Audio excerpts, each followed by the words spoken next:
Je m'appelle Laurent Carr, je travaille comme conseillère technique pour les particuliers chez Adalia et aujourd'hui je vais vous parler des différentes problématiques que j'ai pu rencontrer au jardin. Les différents soucis que je rencontre tous les ans sont les pierruques du chou au potager, les mauvaises herbes aux endroits où j'ai pas envie qu'elles se trouvent et également les pucerons.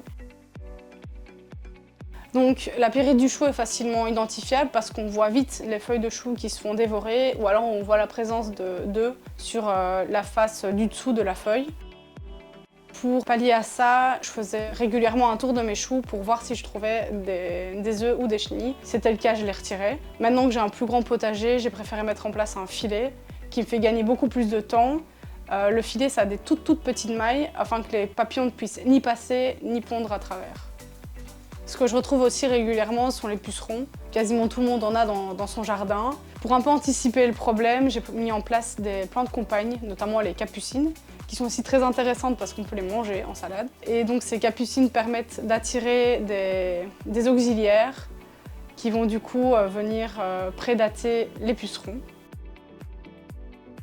Je laisse pas mal de végétation spontanée au potager et aussi dans mon jardin, donc sur les bords de mes parterres fleuris par exemple, je laisse une bande que je ne tombe pas pour amener biodiversité aussi bien dans la faune et la flore. Et au niveau des parterres fleuris, je mets en place un couvert végétal, donc c'est-à-dire des plantes qui vont recouvrir tout le sol, comme le géranium, le lierre ou la petite pervenche. Et en dessous, je vais mettre en place un paillage pour diminuer l'arrivée des mauvaises herbes. Les méthodes naturelles au jardin permettent d'amener plus de biodiversité chez soi, mais sont aussi, contrairement à ce qu'on pourrait croire, un gain de temps et un gain d'argent. Donc à toute personne qui voudrait mettre en place chez lui un jardin plus accueillant la biodiversité, je le conseillerais de bien observer ce qui s'y passe, voir s'il y a des insectes, voir si les plantes sont malades, voir si elles ont certains problèmes. Donc l'idée c'est vraiment de pouvoir identifier les soucis qu'on va retrouver dans son jardin.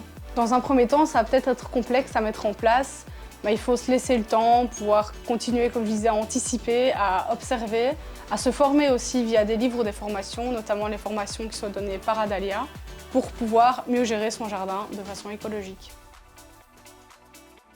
L'harmonie.